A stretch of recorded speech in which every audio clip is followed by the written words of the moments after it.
Thank you so much, Jasmine, and thank you all for being here today.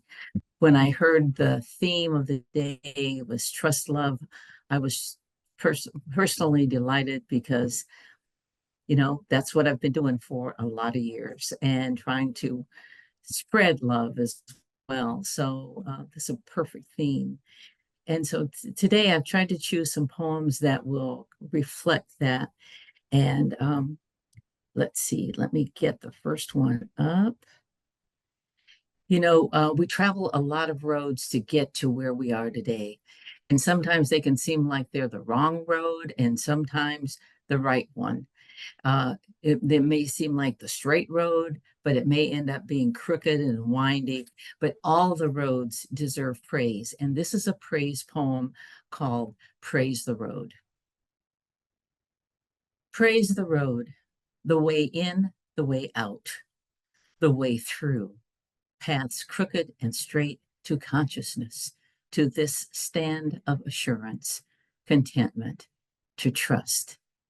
Praise the sheltering trees, roadside vines, respite from the heat of passage. Praise the spaces, open vistas, places to imagine what could be. Praise the fellow travelers. Praise the kindnesses and the kicks. Praise the boosts and the plunges. Praise discoveries and disappointments. Praise love found and lost and found again.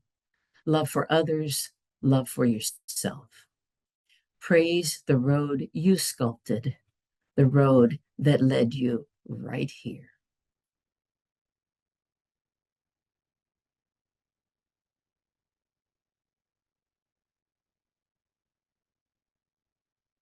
This next poem was published in a publication online journal called The Raven's Perch in the spring of 2024. And it's about the love for things that remind us of those we love or for those who we maybe have even lost. And so the topic of this poem is the letter opener that my mama used all the time. It's called Mama's Letter Opener. Some days it looks like a dog. Others, it's a lioness, the weighty, long-tailed bronze sculpture resolute on its 4 feet, anchored by a 6-inch tail that narrows, tapers to a point.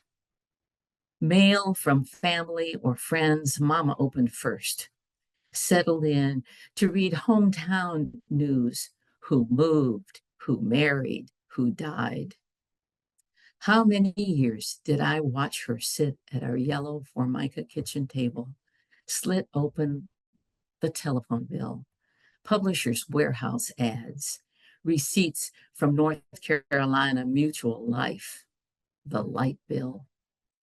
She'd give them a hasty glance before she shifted the pages to stacks or to the wastebasket. When we divided her belongings, I claimed this bit of Mama as my own. And I still have that letter opener on my desk.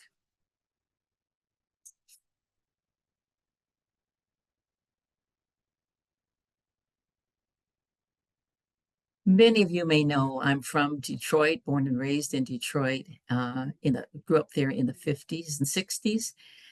But this poem celebrates a neighborhood in Detroit not far from where I lived. In 1986, on Detroit's east side, a young man named Tyree Guyton came back to find his old neighborhood in ruins. His grandfather encouraged him to pick up a paintbrush instead of a weapon, because they had already lost 3 brothers to gun violence. He encouraged him to pick up this paintbrush and look for a solution.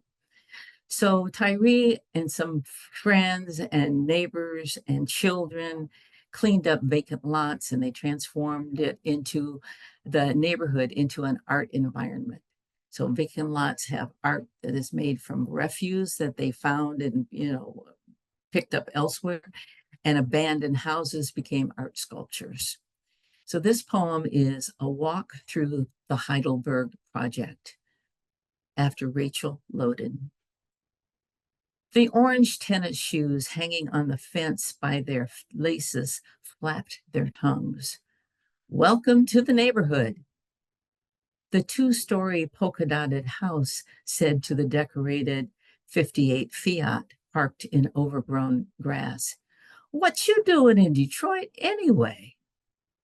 The Fiat asked the grocery cart overturned in the yard, "Anybody here speak Italian?"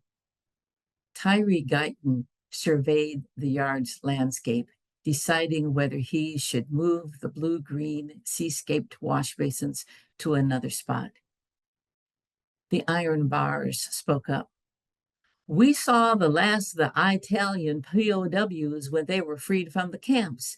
They were right here a while, then relocated throughout the city."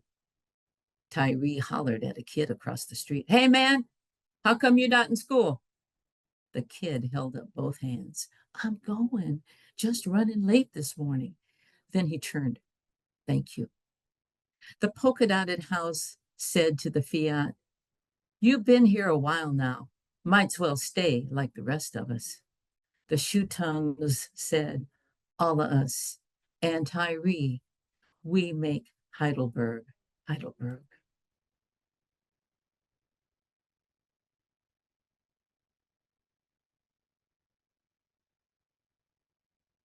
Thank you. I couldn't see you before. I can see you now. uh, this next poem, um, about 27 years ago now, my wife Judy and I got together after a long time of, um, you know, long distance uh, uh, communication, I should say, back and forth. And so this poem is about the first time that we met in person as potential partners. It's called The Joining. I emerge from the Eugene Airport jetway and spot her. The deep red of her jacket reflects in her flushed face. Arms flung wide, she enfolds me, a boulder in the river of passengers, wheeling their carry-ons, lugging their duffels. We force the flow around us. After months of long distance conversations, letters, chats, together now, two women seeking happiness. There is only us.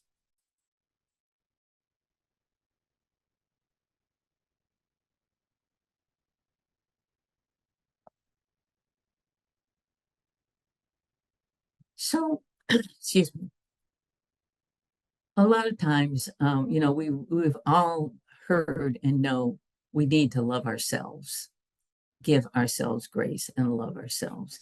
And we don't think about that much. But a poem that I read by a man named Dean Rader, which is I Never Knew I So Loved Dean Rader, made me think about self-love and reflect on self-love.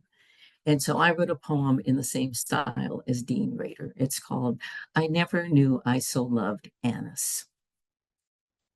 Someday I'll love anise, the way a gnat loves fruit ripening on the counter, or perhaps the way the moon loves the earth, teasing, doling itself out bit by bit each month to turn around and do it all over again. Someday I'll love my teeth, themselves a marvel, for they have experienced myriad cracks and cavities. Their depths and shapes are varied as potholes in the streets of the Motor City, and likewise filled with cement.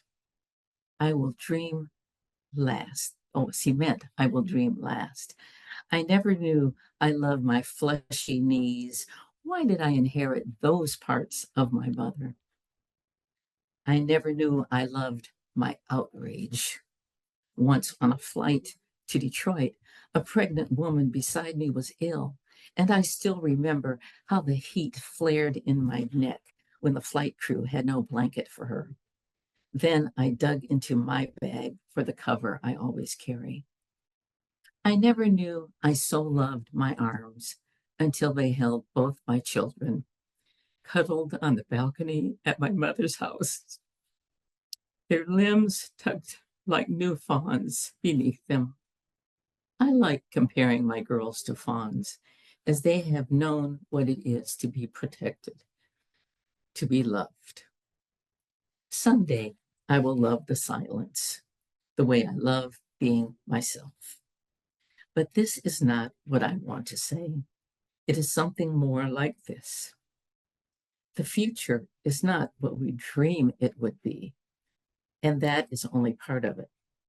The other part is something to do with what we make it. Excuse me a second. The other part has something to do with what we make it, like what we create while we are in this realm. I remember my mother's mother would put her pressure cooker on the stove, say, "Come on, baby," grab my 4-year-old hand, and take me to sit in the garden until the danger of explosion was past.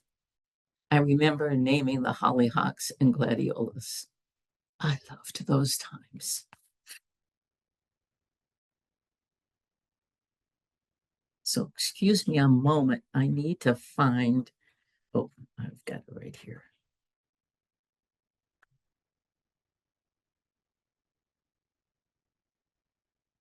So I want to leave you with this poem today that I wrote in April for National Poetry Month.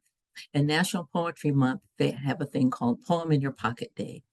And so I carried this poem in my pocket, or copies of this poem in my pocket, and went up to people and said, "Man, it's poem in your pocket day. May I read you a poem?" They never say no.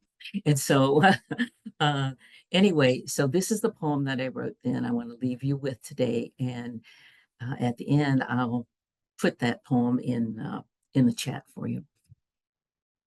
It's called You, Your Faith. To present yourself arms flung high as you leap chest bared into the world unknown. Unknown challenges ahead, but you put forth your heart in all its honesty, in all its desire to render goodness, in its quest to love and be loved. You are wondrous to behold. You give me hope. Thank you, everyone. Namaste. That was